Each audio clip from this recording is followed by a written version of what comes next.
Narito ang tanawin ng taglamig mula sa ikasyam na palapag ng isang lumang apartment complex noong Soviet sa Minsk, Belarus, ang malamig na katotohanan na bumabalot sa pamilya. Katerina, kailangan mo nang magdesisyon. Wala na tayong ibang mapagpipilian. Ang mga salita ng kanyang ina ang nagpahukos sa ulo ng kanilang kaisa-isang anak. Sa kanyang kamay, hawak niya ang litratong kakadating lang, isang estrangherong lalaki mula sa Pilipinas. Ang pangunahing tauhan ng kwento ngayon ay isang batang babae mula sa Belarus na hindi pa kailanman umaalis sa kanyang bayan. Para sa kabuhayan ng kanyang pamilya, nagdesisyon siyang magpakasal sa isang lalaking hindi niya kilala, isang Pilipino. Dati, may mga pangarap siya, ngunit ang biglaang pagkawala ng trabaho ng kanyang ama at ang paglala ng kanyang sakit ay nagpilit sa kanya na isantabi ang lahat. Pagkalipas ng 2 taon, isang araw, bumisita ang kanyang mga magulang mula sa malayo sa Pilipinas. Nang makita nila ang kanilang anak, bigla silang napaupo sa sahig at umiyak ng walang humpay. Ano ba talaga ang pinagdaanan ng pamilyang ito? At paano niya natagpuan ang pag-asa mula sa kawalan ng pag-asa? Ngayon, makinig tayo sa kanyang kwento. Magandang araw sa inyong lahat, ako si Katerina. Ipinanganak at lumaki ako sa Minsk, ang kabisera ng Belarus. Ang Minsk ay isang sentrong lungsod sa maliit na bansa sa silangang Europa na tinatawag na Belarus. Ito ay puno ng mga kulay abo na apartment na itinayo noong panahon ng Soviet. Sa taglamig, ang temperatura ay bumababa hanggang 20 degrees Celsius, isa itong napakalamig na lungsod. Ngunit para sa akin, ito ay puno ng maiinit na alaala. Nakikita sa apartment namin sa ikasyam na palapag, malapit sa Lenin Avenue. Si ama, si Andrei, ay matagal nang nagtatrabaho sa isang pabrika ng makinarya na pinapatakbo ng estado, isa siyang bihasang mekaniko. Si ina, si Svetlana, ay nagtatahi malapit sa palengke. Ako ang kanilang kaisa-isang anak. Dahil ipinanganak ako ng matanda na sila, ako lang ang kanilang anak at ang tanging pag-asa. Mula pagkabata, mahal na mahal ako ng aking mga magulang. Katerina, isa kang espesyal na bata. Ikaw ang aming ipinagmamalaki, laging sinasabi ni ama habang hinahaplos ang aking ulo. Maliit pa ako, mahilig na akong mag-ayos ng buhok. Sa elementarya, ang pinakamalaking kaligayahan ko ay ang tirintasin ng buhok ng aking mga kaibigan. Sa high school, hinahasa ko ang aking kasanayan sa pamamagitan ng pagkulay sa buhok ni ina. Nang magtapos ako ng high school, tiyak ko na ang landas ko, maging isang sikat na hairstylist. Ngunit hindi maluwag ang kalagayan ng pananalapi ng aming pamilya. Bagamat pangarap kong mag-aral sa isang sikat na beauty school sa Moscow o St. Petersburg, ito ay isang pangarap na hindi ko maaabot. Kaya, pagkatapos ng high school, nagsimula akong magtrabaho bilang serbidora sa isang cafe sa Minsk. Naghahatid ako ng mga plato sa araw, at sa gabi, nag-aaral ako sa isang pribadong beauty academy, nag-iipon ng pera. Ang layunin ko ay makaipon ng sapat sa loob ng 2 taon para makapasok sa Moscow Hair Academy. Tuwing gabi sa aming maliit na silid, pinag-aaralan ko ang mga hairstyle mula sa Paris Fashion Week sa pamamagitan ng mga online na video. Nagsasanay ako hanggang hating gabi sa aking lumang mannequin head. Nag-iipon din ako ng karanasan sa pamamagitan ng libreng pag-aayos ng buhok ng aking mga kasamahan sa trabaho. Katerina, may talento ka talaga. Kapag sumikat ka, bigyan mo kami ng diskwento sa pagpapaganda, ha? Laging pabiro ni Daria, ang aking kasamahan. Masaya ako. Bagamat mahirap ngayon, naniniwala ako na unti-unti akong lumalapit sa aking pangarap. Gayunpaman, nagsimulang gumuho ang lahat. Ang pabrika ng makinarya na pinagtatrabahuhan ni ama ay biglaang nagsara. Dahil sa pagbabago sa patakaran pang-ekonomiya ng gobyerno, naputol ang tulong pinansyal at 500 manggagawa ang nawalan ng trabaho sa magdamag. Ayos lang, Katerina. Makakahanap si tatay ng ibang trabaho sa lalong madaling panahon, sabi ni ama. Ngunit sa edad na asista, hindi madaling makahanap ng bagong trabaho. Lumipas ang 1 buwan, at pagkatapos ay 2 buwan, ngunit wala pa ring trabaho si ama. Mabilis na naubos ang aming ipon, at lalong bumigat ang kapaligiran sa bahay. Lalo pang nagpadagdag sa problema, nagsimulang lumala ang diabetes ni ama, isang sakit na halos 20 taon na niyang dinadala. Isang gabi pag-uwi ko mula sa trabaho, nakita ko ang kamay ni ama na nababalutan ng benda. Tay, anong nangyari? Wala yan. Maliit na sugat lang. Ngunit pagkalipas ng 1 linggo, hindi pa rin gumagaling ang sugat. Dahil sa komplikasyon ng diabetes, mabagal ang paggaling ng sugat, bulong ni ina. Katerina, lumalabo na rin ang mata ni tatay. Kailangan na siyang dalhin sa ospital. Ngunit kasabay ng pagkawala ng trabaho ni ama, nawala rin ang kanyang medical insurance. Ang gasto sa ospital at ang buwan ng gamot ay lumampas na sa kalahati ng kita ng aming pamilya. Nagsimula akong mag-double shift sa cafe, nagtatrabaho mula umaga hanggang gabi at naglilinis sa isang kalapit na coffee shop tuwing weekend. Hindi na ako makapag-aral sa beauty academy. Kailangan kong tipirin ang matrikula para pantulong sa pamilya. Lalong lumalayo ang aking pangarap, ngunit bilang kaisa-isang anak, wala nang iba pang makakapagsustento sa pamilya kundi ako. Isang malamig na umaga, dumating ang sakuna. Tumawag sa akin si Ina, nag-aalala. Katerina, bumagsak si tatay. Umuwi ka na agad. Nagpaliwanag ako sa may-ari ng cafe at nagmadaling umuwi.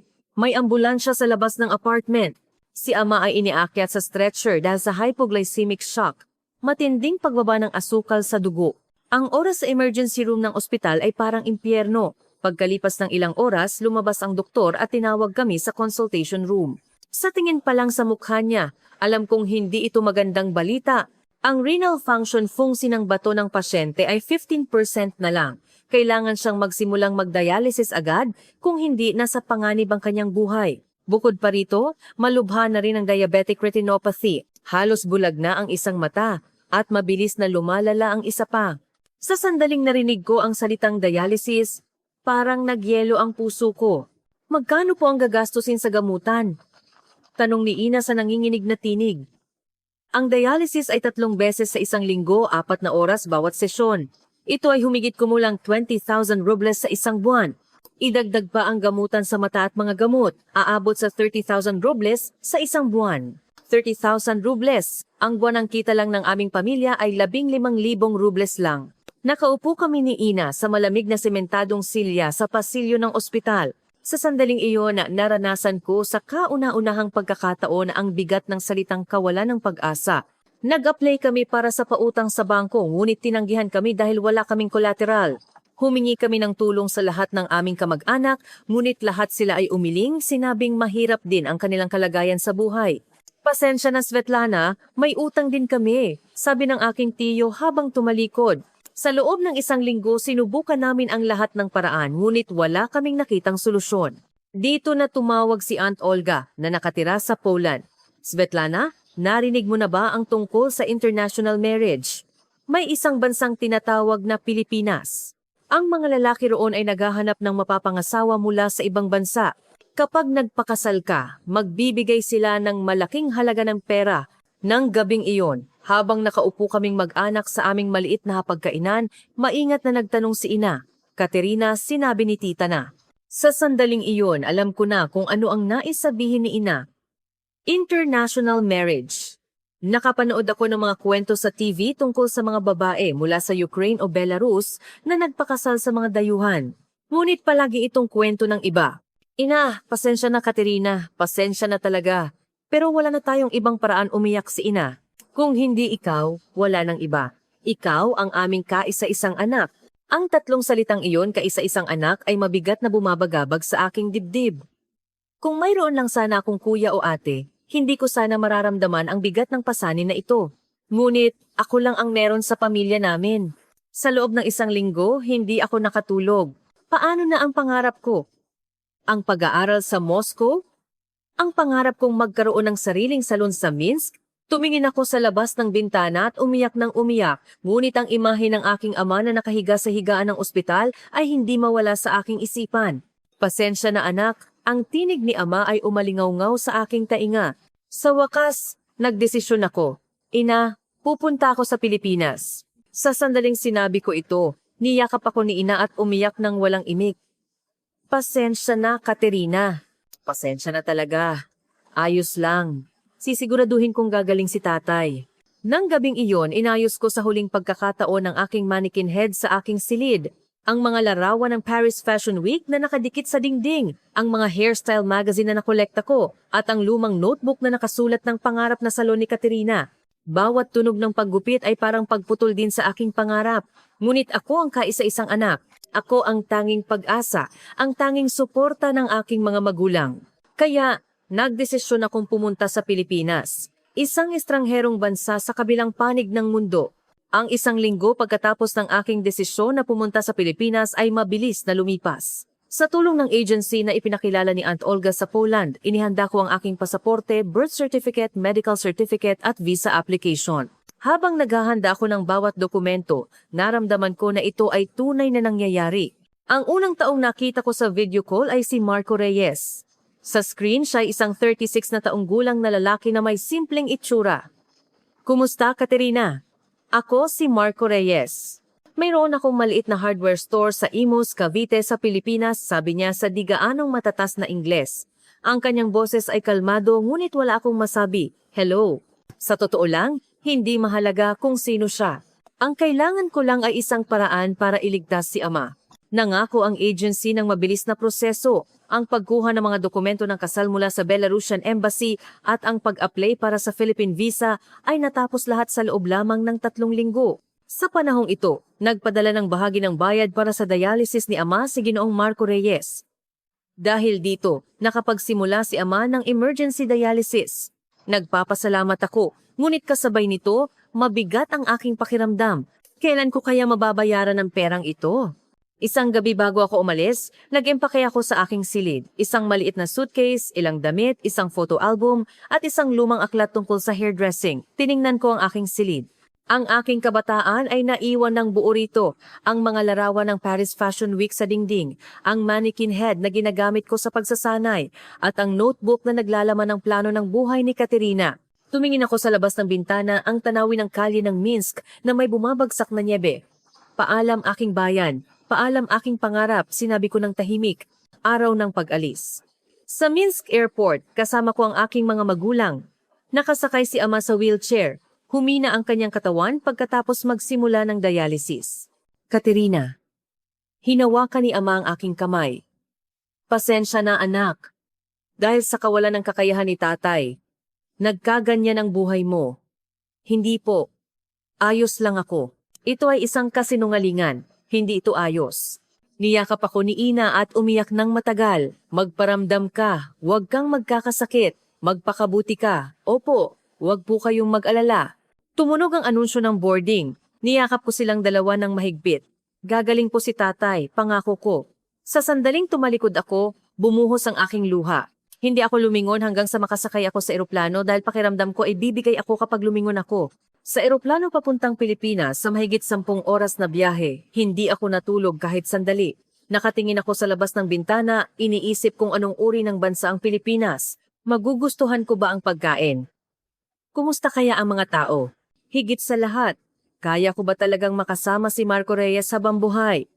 Ang katabi ko ay mahimbing na natutulog, ngunit hindi man lang ako makapikit. Ang pag-aalala, takot, at pagkakasala ay nagsama-sama, bumabagabag sa aking dibdib. Ninoy Aquino International Airport. Paglabas ko ng Immigration Hall, welcome Katerina, may isang lalaking nakatayo roon, may hawak na karatula na nakasulat sa Ingles. Siya nga ang nakita ko sa video call si Ginoong Marco Reyes.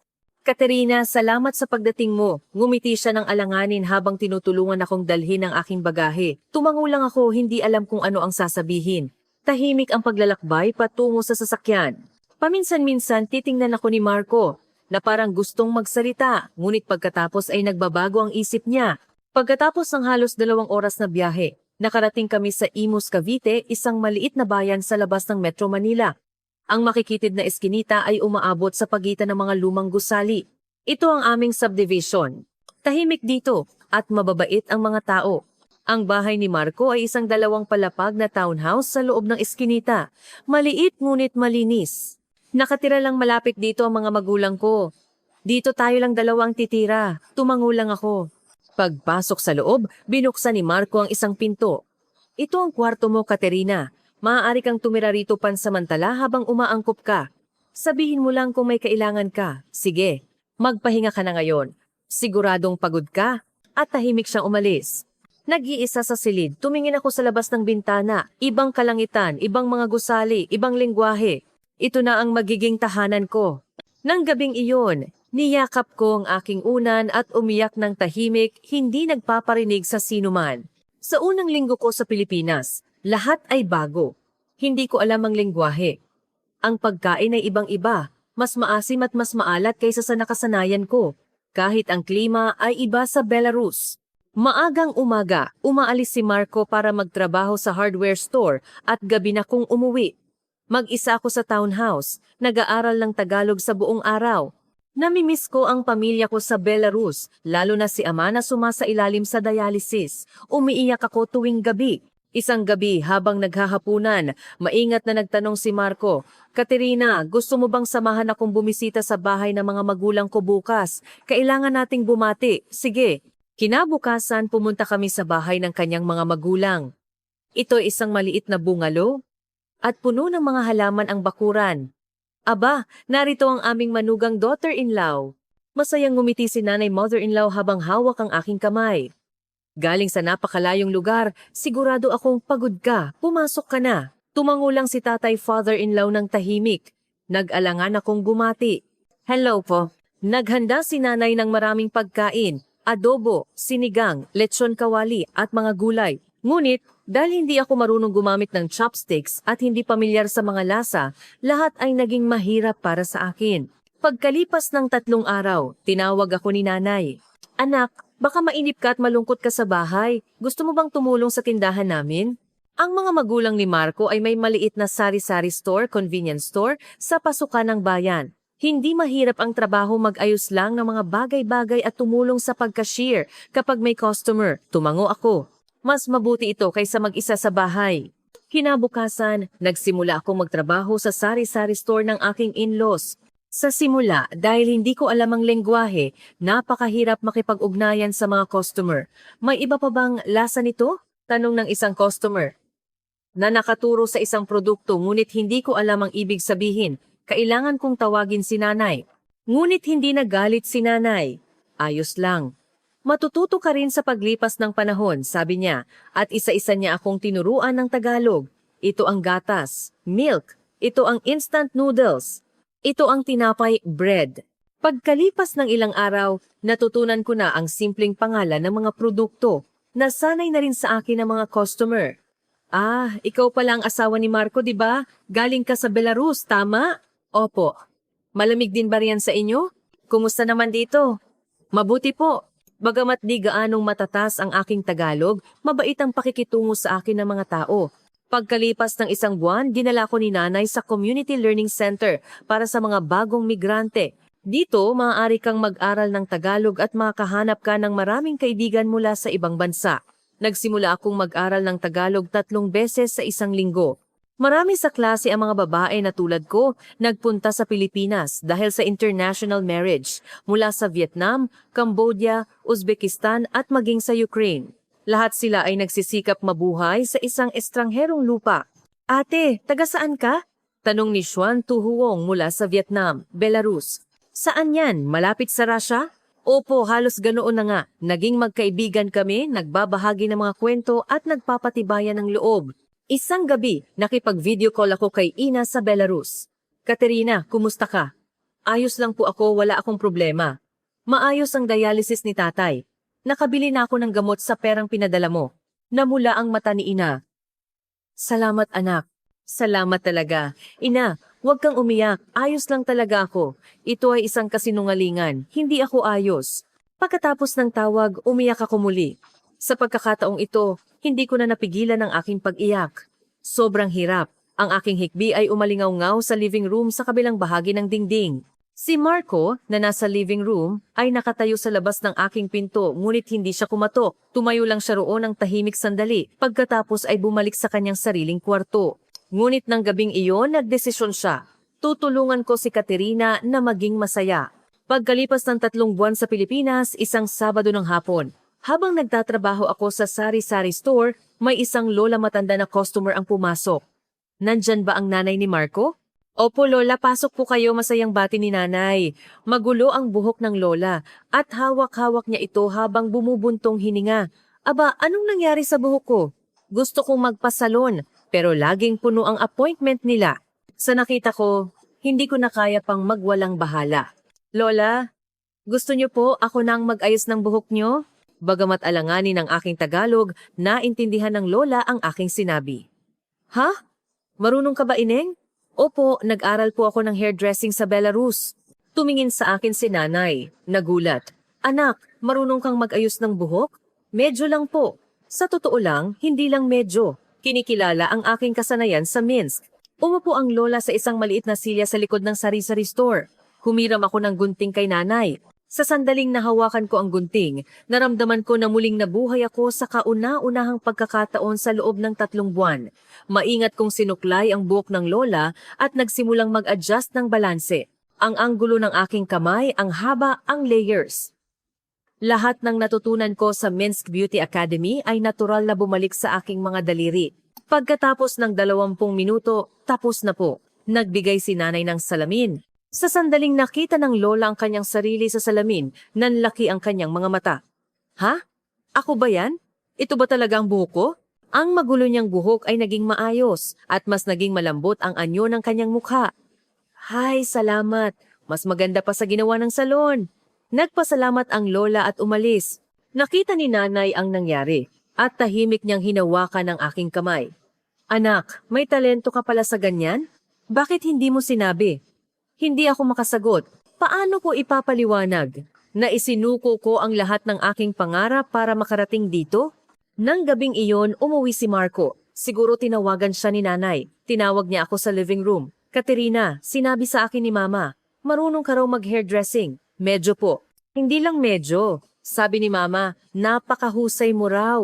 Nag-atubili siya sandali. Pagkatapos ay maingat na nagtanong, bago ka pumunta sa Pilipinas, pangarap mo bang maging hairstylist? Sa tanong na iyon, halos bumagsak ang aking luha. Opo. Sa Belarus, gusto kong maging hairstylist pero dahil sa sakit ni tatay, hindi ko na natapos ang aking sinasabi at yumuko. Tahimik akong tiningnan ni Marcos sandali, pagkatapos ay mahina siyang nagsalita. Katerina, paano kung magsimula ka ulit dito sa Pilipinas? Mag-hairstylist ka? Mayroon ding beauty license dito sa Pilipinas. Pwede kang kumuha ng exam kahit na dayuhan ka. Hindi ako makapaniwala. Pero hindi ako mahusay magtagalog. Ayos lang. Unti-unti. Tutulungan kita. Nang makita ko ang sinseridad sa kanyang mga mata, hindi ko napigilang umiyak. Talaga? Pwede ba? Oo. Sayang naman ang talento mo kung itatago mo lang dito. Nang gabing iyon natulog ako na may pag-asa. Matagal na itong nawala sa akin. Hindi ko akalain na ang pangarap na binitawan ko ay maaari ko pa palang ituloy dito sa estrangherong lupa. Mula noon, nagbago ng lubusan ang buhay ko. Tinupad ni Marco ang kanyang pangako. Kinabukasan ng gabi, umuwi siya na may dalang ilang nakaprint na papel. Katerina, nag-research ako. May mga hairdressing education program sa lungsod na para lang sa mga dayuhan. Tinuturuan din sila ng Tagalog at inihahanda para sa hairstylist certification exam. Kinuha ko ang papel at tiningnan ng nakatulala. Talaga? Tumitinggap ba sila ng dayuhan? Oo, ito ay bahagi ng programa para sa New Migrant Family Resource. Mura lang din ang bayad. Mahirap, pero kaya mo yan, Katerina. Tutulungan kita. Nang gabing iyon, natulog ako na may pag-asa. Sa susunod na linggo, nagsimula ang aking bagong hamon. Nag-enroll ako sa klase para sa dayuhan sa Hairdressing Academy sa Vocational Training Center sa lungsod. Kasama ko roon ang mga babae mula sa Vietnam, Pilipinas na nag-asawa ng taga-Europe at Uzbekistan na nagpunta rin sa Pilipinas dahil sa international marriage. Ate, magtulungan tayo! Hinawakan ni Tran Ngoklan mula sa Vietnam ang aking kamay. Ang guro ay sabay na nagtuturo ng Tagalog at hairdressing techniques. Okay class, ngayon pag-aaralan natin ang layer cutting at perm. Sa araw, nagtatrabaho ako sa sari-sari store ng aking in-laws. At sa gabi, nag-aaral ako sa Hair Academy. Sa bahay, tinutulungan ako ni Marcos sa Tagalog. Katerina, dahan-dahan lang, marami tayong oras. Ang kanyang mga nakakaginhawang salita ang sumusuporta sa akin. Pagkalipas ng 6 na buwan, pumasa ako sa Basic Tagalog Proficiency Test. Bagamat ito ang pinakamababang antas, malaki ang kahulugan nito sa akin. Katerina, congratulations! Tuwang-tuwa si Marco nang makita ang aking certificate. Naghanda rin si nanay ng pineapple tart at prutas para sa isang maliit na pagdiriwang. Anak, ipinagmamalaki mo ako! Ngayon pa lang talaga magsisimula ang tunay na hamon. Nagsimula na ang formal na paghahanda para sa Hairstylist National Exam sa Hair Academy. 5 ang written subjects: Public Health Management Law, Dermatology, trichology, cosmetic science, at kailangan mong perpektong gawin ang cutting, perming at coloring sa practical exam. Noon, naghanda si nanay ng isang espesyal na regalo para sa akin. Nilinis niya ang maliit na bodega sa likod ng sari-sari store at naglagay doon ng segunda manong upuan, salamin at mga hairdressing tool. Anak, mag-practice ka dito. Libreng ayusin ang buhok ng mga tao sa komunidad para makapag-ipon ka ng karanasan. Nanay, naiyak ako. Mahigpit na hinawakan ni nanay ang aking kamay. Alam ko na ngayon ang pangarap mo. Tutulungan ka ni mama. Mula ng araw na iyon, nagsimula akong magbigay ng libreng serbisyo sa pag-aayos ng buhok para sa mga lolo at lola sa aming komunidad. Ay, Katerina, salamat. Para akong bumata ng 10 taon. Masayang-masaya ang mga lola habang nakatingin sa salamin. Nagsasanay ako ng mga teknik na natutunan ko sa academy sa totoong sitwasyon at unti-unti akong nagkaroon ng kumpiyansa. Oo, ito ang gusto kong gawin. Pagkalipas ng 1 taon, sinubukan ko ang Hairstylist National Exam sa unang pagkakataon. Kailangang 60 pataas ang marka sa lahat ng 5 written subjects at kailangang perpektong matapos ang practical skills sa loob ng limitadong oras. Sa sasakyan papunta sa exam venue, mahigpit na hinawakan ni Marco ang aking kamay. Huwag kang kabado, gawin mo lang ang nakasanayan mo. Napakagaling mo na, Katerina. Ngunit, bumagsak ako. Pumasa ako sa written exam, ngunit naubusan ako ng 5 minuto sa practical exam. Paglabas ko ng exam venue, napaupo ako sa sahig at umiyak. Hindi ko ba talaga kaya? Sobra ba akong naghangad? Mahigpit akong niyakap ni Marco. Ayos lang. Ito ang unang pagsubok. Mas magiging handa ka sa susunod. Naniniwala ako sa iyo, Katerina. Ang kanyang pagtitiwala ang nagpabangon sa akin muli. Pinasigla rin ako ng guro sa Hair Academy. Katerina, sapat na ang skill mo. Kailangan mo lang ay time management sa susunod. Huwag kang susuko. Pagkalipas ng 6 na buwan, sinubukan ko ulit sa pangalawang pagkakataon. Nagpractice ako tuwing gabi. 55 minuto sa cutting, 30 minuto sa perming, 55 minuto sa coloring. Pinagsabay ko ang pagtaas ng bilis at accuracy habang inaayusan ko ang buhok ng mga lola. Sa araw ng exam, kalmado kong isinagawa ang lahat ng proseso. Cutting, perming, coloring, styling. Nanginginig ang aking mga kamay, ngunit sinunod ko ang lahat ng pinagpraktisan ko. Pagkatapos ng huling styling, tumingin ako sa orasan. Saktong 2 minuto at 30 segundo ang natitira. Nagawa ko. Araw ng pag-aanunsyo ng mga pumasa. Nakaupo kami ni Marcos sa harap ng computer. Nanginginig ang aking mga kamay habang inilalagay ang exam number at pinindot ang enter. Lumabas sa screen ang salitang, pumasa. Sa sandaling nakita ko ang 2 salitang ito, napaupo ako sa sahig at umiyak. Ang lahat ng pinaghirapan ko ay parang flashback na dumaan. Niyakap ako ni Marco at umiyak din. Congratulations, Katerina. Nagawa mo talaga. Ang galing mo. Tinawagan ko ang aking guro sa Hair Academy. Masayang-masaya rin siya. Katerina, congratulations. Ang pagsisikap mo sa wakas ay nagbunga. 2 buwan pagkatapos kong pumasa, may bakanting maliit na salon sa sentro ng bayan ng Imus. Ang upa ay 15,000 pesos sa 1 buwan. Ito ay isang maliit na espasyo, mga 6 na square meters. Katerina, dito ka na magsimula. Ano sa palagay mo? Maingat na tanong ni Marco. Pero, ang pera. May naipon akong pera. Gamitin mo na lang muna iyon para magsimula at sabi ni nanay, tutulong din siya. Hindi ako makapaniwala. Nagagawa ito ng pamilyang ito para sa akin. Talaga? Pwede ba? Oo. Pangarap mo ito, di ba, Katerina? Pagkalipas ng 1 buwan, nagbukas ang maliit na salon ng komunidad. Katerina's Salon ang nakasulat sa signboard. Nang araw na iyon, tumayo ako sa harap nito at umiyak ng matagal.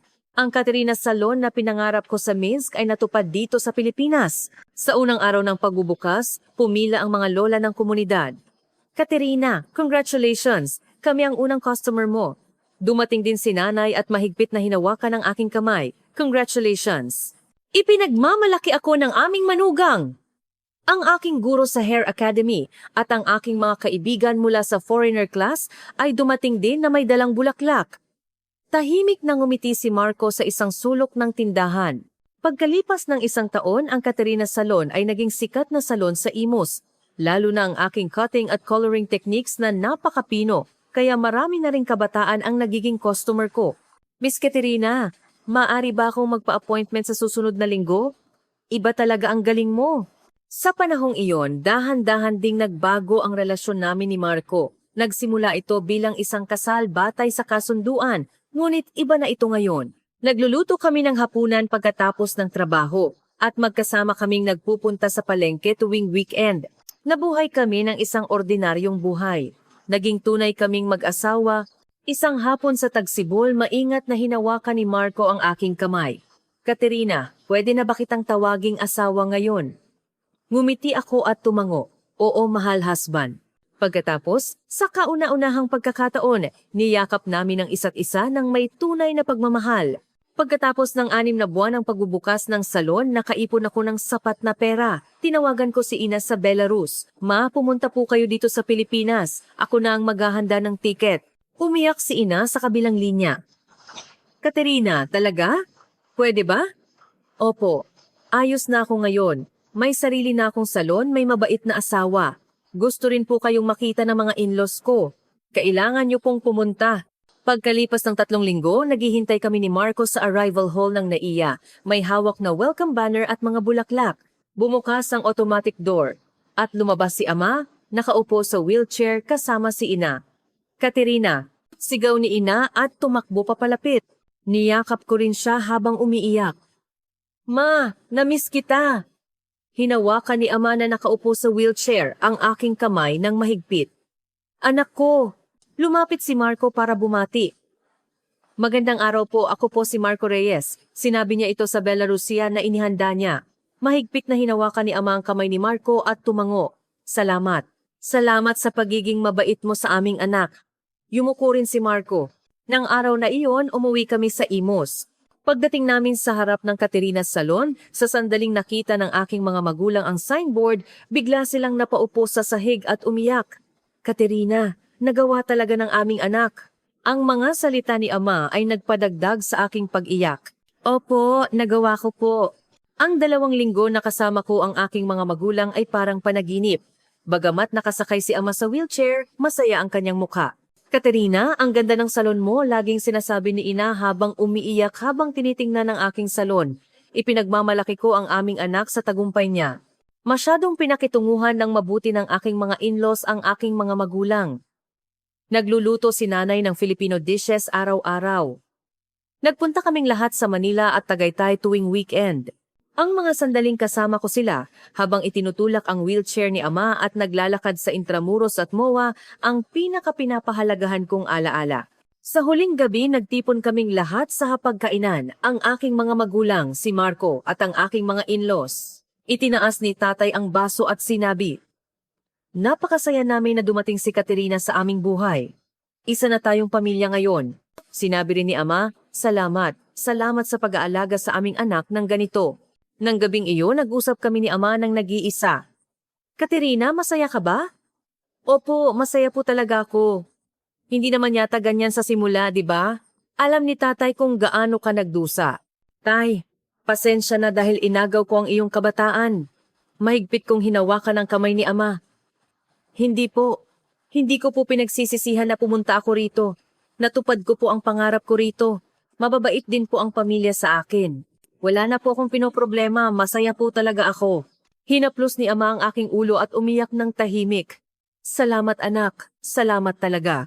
Pagbalik ng aking mga magulang sa Belarus, bumalik ako sa aking pang-araw-araw na buhay. Ngunit iba na ang lahat ngayon. Dumarami ang mga customer ng Katerina's Salon. Hindi na ako nag-iisa. Ang mga kaibigan ko sa New Migrant Center, ang mga lola sa komunidad at higit sa lahat, si Marco at ang aking mga in-laws ay nasa tabi ko. Isang hapon, naramdaman kong masama ang pakiramdam ko. Suka ako ng suka. Sa una, inakala kong may nakain lang akong masama, ngunit nagpatuloy ang mga sintomas sa loob ng ilang araw. Nag-alala si Marco, Katerina, hindi mo ba dapat magpatingin sa doktor? Ayos lang. Siguro pagod lang ako. Ngunit pagkalipas ng ilang araw, hindi pa rin ako gumagaling. Bigla akong nasusuka habang nagtatrabaho. Sa wakas, nagpatingin ako sa doktor. Tiningnan ng doktor ang ultrasound screen at ngumiti. Congratulations, Katerina! 8 linggo ka ng buntis! Ano po? Tingnan mo ito. Tumitibok ang puso ng sanggol, di ba? Sinundan ko ang daliri ng doktor at nakitang isang maliit na tuldok na may kumikislap na maliit na puso. Bigla akong naiyak. Sanggol! Magiging nanay na ako? Pag-uwi ko mula sa trabaho, nanonood ng TV si Marco sa living room. Tahimik akong umupo sa harap niya. Mahal, may sasabihin ako. Nagulat si Marco. Ano yon? Kinuha ko ang ultrasound photo mula sa aking bag. Mahal, tingnan mo ito. Kinuha ni Marco ang litrato at tiningnan ito ng nakatulala. Ano to? Mahal, may baby tayo. Sa sandaling iyon, umiyak si Marco. Talaga? Salamat, Katerina. Salamat talaga. Niyakap niya ako ng mahigpit. Tuwang-tuwa talaga si Marco. Naghintay siya para sa aking pangarap, ngunit sa loob niya, umaasa siyang magkakaroon kami ng baby. Nang gabing iyon, sinabi namin ang balita sa aking mga in-laws. Umiyak si nanay sa sobrang tuwa. Tahimik na hinaplos ni tatay ang aking balikat. Magaling anak, napakagaling. Tinawagan ko rin ang aking mga magulang sa Belarus. Ma, buntis ako. Umiyak si Ina sa sobrang tuwa sa kabilang linya. Katerina, talaga? Salamat sa Diyos. Pagkalipas ng 7 buwan, nanganak ako ng isang malusog na babae. Napakagandang bata, half Filipino, half Belarusian. Niyakap ni Marco ang baby at umiyak. Ang ganda ng anak natin. Dumating din sa ospital ang aking mga in-laws at tuwang-tuwa silang makita ang baby. Ang aking mga kaibigan sa New Migrant Center at ang aking guro sa Hair Academy ay bumati rin. Pinangalanan siya ni Lolo Grandpa Reyes na Sofia Reyes, isang napakagandang pangalan. Ngayon, 1 taon na si Sofia. Marunong na siyang maglakad. Kilala niya ako. Pag-uwi ko galing sa trabaho, tatakbo siya papunta sa akin at yayakapin ako. Mama, sa tuwing naririnig ko ang matamis niyang boses, nalulusaw ang puso ko. Paminsan-minsan naaalala ko ang gabing iyon, 3 taon na ang nakalipas nang sumakay ako sa eroplano papuntang Pilipinas sa Minsk Airport. Akala ko noon tapos na ang buhay ko. Akala ko nawala na ang aking pangarap, kaligayahan at lahat. Ngunit nagkamali ako. Hindi ito ang katapusan, kundi isang bagong simula. Dito, sa Pilipinas, natagpuan ko muli ang aking pangarap. Ang pangarap na maging hairstylist na hindi ko natupad sa Belarus. Nag-aral ako ng isang estrangherong lengguwahe. Naghirap araw at gabi at maraming beses na gusto kong sumuko. Ngunit sa huli, nagawa ko. Higit sa lahat, nakilala ko si Marco Reyes. Nagsimula ito bilang isang kasal batay sa kasunduan. Ngunit ngayon, siya na ang pinaka-pinapahalagahan kong tao sa buhay ko. Ang taong nagtiwala sa akin, sumuporta sa akin, at nakasama kong tuparin ang aking pangarap. Ang aking mga in-laws ay nagmamahal din sa akin na parang tunay na anak. Ako, na hindi marunong magtagalog at walang alam sa kultura ng Pilipinas, ay mainit nilang tinanggap. Ngayon sa aking mga braso, yakap ko ang aking magandang anak na si Sofia na may lahi ng Pilipino at Belarusian. Ang aking mga magulang sa Belarus ay malulusog at maayos ang kalagayan. Bagamat nagdadialysis pa rin si ama, stable ang kanyang kondisyon. Ipinagmamalaki ko na nakakatulong ang perang ipinadala ko. Ang Pilipinas na ngayon ang aking bayan. Dahil dito ko natupad ang aking pangarap at binuo ang pamilyang mahal ko. Sa oras na ito, maaari kong sabihin ng buong puso, masaya po talaga ako. Gusto ko ring sabihin sa inyong lahat, hindi natin alam kung ano ang mangyayari sa buhay. Minsan, kailangan nating gumawa ng mga desisyong tila walang pag-asa. Ngunit ang desisyong iyon ay maaaring maging isang bagong pagkakataon. Ang lahat ng paghihirap ngayon ay magiging isang mahalagang hakbang patungo sa kaligayahan. Huwag kang sumuko. Nakakapagsalita na ng simpleng Tagalog si Sofia ngayon. Mama, baby, daddy. Sa tuwing naririnig ko ang kanyang malambing na boses, tuwang-tuwa kami ni Marco. Ang salon ko ngayon ay may 3 assistant at napakaganda ng takbo ng negosyo na kailangan pang magpa-reserve ng 2 linggo. Maraming customer ang nagmumula pa sa Manila. Miss Katerina, ang galing mo talaga sa Pilipinas. Sa tuwing naririnig ko ang ganitong mga papuri, naaalala ko ang malamig na gabing iyon sa Minsk na may hawak na tiket papunta sa isang estrangherong bansa sa isang lumang apartment. Akala ko katapusan na, ngunit ito pala ay isang regalo. Isang araw pumunta si nanay sa salon. Anak, alam mo ba? Pinupuri ka ng mga tao sa bayan. Hindi lang daw mahusay ka, napakabait mo pa raw sa mga customer. Ma, dahil po sa inyo. Kalokohan anak, sarili mong galing yan. Hinawakan ni nanay ang aking kamay. Napakasaya namin na dumating ka sa pamilya namin. Hindi ka lang manugang, anak ka na namin. Ang mga salitang iyon ay nagpabaha sa aking mga mata.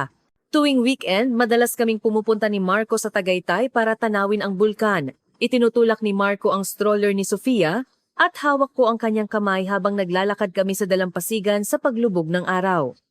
Asawa, masaya ka ba? Tanong ni Marco. Masaya. Napakasaya. Tumingin ako sa malayo sa horizon ng dagat. Sa kabilang dulo ng dagat na iyon, naroon ang Belarus, naroon ang aking mga magulang. Araw-araw nakikipag-video call ako sa kanila. Ipinapakita ko sa kanila si Sofia. Lolo, lola, kumaway si Sofia sa screen. Ang aking mga magulang ay umiiyak sa tuwa. Ang ganda ng apo namin, Katerina. Nagawa mo talaga ang tama. Ipinagmamalaki ka namin. Pagkatapos ng tawag, umiiyak ako sandali. Hindi ito luha ng kalungkutan, kundi luha ng pasasalamat. Pasasalamat sa aking mga magulang sa kanilang sakripisyo, kay Marco sa pagbibigay sa akin ng bagong buhay, sa aking mga in-laws sa pagtanggap sa akin, at sa Pilipinas sa pagbibigay sa akin ng pagkakataon. Noong nakaraang taon, nakuha ko ang aking Philippine citizenship. Sa araw ng aking panunumpa sa Bureau of Immigration, naramdaman ko talaga na nabibilang ako rito. Ako, Katerina, ay nanunumpa na maging isang mamamayan ng Republika ng Pilipinas at susundin ko ang mga batas ng Pilipinas. Habang binibigkas ko ang mga salita, naaalala ko ang aking pinagdaanan. Mula Minsk hanggang Imus, mula sa kawalan ng pag-asa hanggang sa pag-asa, mula sa estranghero hanggang sa pamilya. Ngayon, ako si Katerina Reyes, Pilipino at Belarusian. Ang dalawang bansa, ang dalawang kultura ay naghalo sa akin. Sa salon, nakikipag-usap ako sa mga customer sa Tagalog. Sa bahay, tinuturuan ko si Sofia ng Belarusian. Mama, ano ang tawag dito? Spasiba. Spasiba, pag-uulit ni Sofia. Kahit hindi perpekto ang bigkas, napakaganda niyang pakinggan. Umaasa ako na kapag lumaki siya, ipagmamalaki niya ang kanyang lahi at ipagmamalaki niya ang kwento ng kanyang mama. Isang araw, maiintindihan niya na isinuko ng kanyang mama ang pangarap niya para sa kanyang pamilya, nagpunta sa isang estrangherong bansa at pagkatapos ay natagpuan muli ang pangarap niya roon at nagtayo ng isang masayang pamilya. Hindi lang ito ang aking kwento, ito ang kwento ng maraming bagong migrante. Sa New Migrant Center, volunteer ako ngayon, tinutulungan ko ang mga kapwa kong babae na nagpunta sa Pilipinas. Huwag kayong mag-alala, nang dumating ako rito, wala akong alam sa Tagalog. Ngayon, tingnan nyo, may sarili na akong salon. Kaya nyo rin yan. Hawak ko ang kanilang kamay at ipinapasa ko sa kanila ang init na ibinigay sa akin ni nanay, ni Marco at ng aking mga guro. Napakaganda talaga ng buhay.